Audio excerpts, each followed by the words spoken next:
Sering beli bumbu dapur tapi cepat habis. Ini solusinya. Apakah kamu ingin menanam tanaman untuk bumbu dapur sendiri di rumah, tapi hanya punya lahan sempit atau halaman terbatas? Tenang saja, karena ada banyak tanaman bumbu dapur yang bisa ditanam di pot, bahkan cocok untuk teras, balkon, atau pekarangan kecil. Di video ini, kita akan membahas 5 tanaman bumbu dapur yang wajib ditanam di pot. Mudah dirawat, hemat biaya, dan bisa dipanen sendiri di rumah. Di posisi pertama, bawang merah. Bawang merah merupakan bumbu dapur utama yang hampir selalu digunakan dalam masakan Indonesia. Menariknya, bawang merah bisa ditanam di pot hanya dari umbi dapur.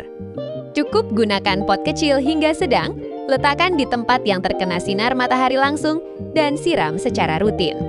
Dalam waktu sekitar 60 hari, bawang merah sudah bisa dipanen sendiri dari rumah. Kedua, bawang putih. Selain sebagai bumbu dapur, bawang putih juga dikenal memiliki banyak manfaat kesehatan. Menanam bawang putih di pot sangat cocok untuk pemula.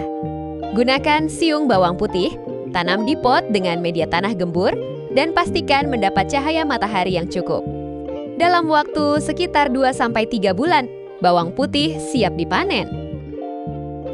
Yang ketiga, kunyit. Kunyit termasuk tanaman rimpang yang sangat cocok ditanam di pot besar. Selain digunakan sebagai bumbu dapur, kunyit juga terkenal sebagai tanaman herbal dan obat alami. Kunyit tidak membutuhkan perawatan rumit dan bisa tumbuh baik di lahan sempit. Panen kunyit biasanya dilakukan setelah 8 hingga 10 bulan. Yang keempat, lengkuas atau laos. Lengkuas adalah bumbu dapur penting untuk masakan berkuah dan tumisan. Tanaman ini bisa tumbuh subur di pot besar dan cukup tahan terhadap panas. Menanam lengkuas di pot sangat cocok bagi kamu yang ingin berkebun tanpa ribet.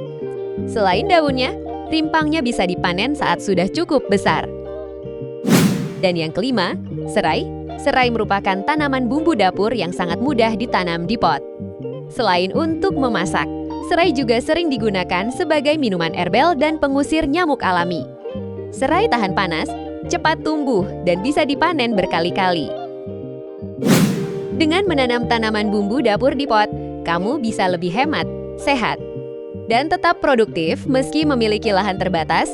Jika video ini bermanfaat, jangan lupa like, share, dan subscribe untuk tips berkebun sederhana lainnya.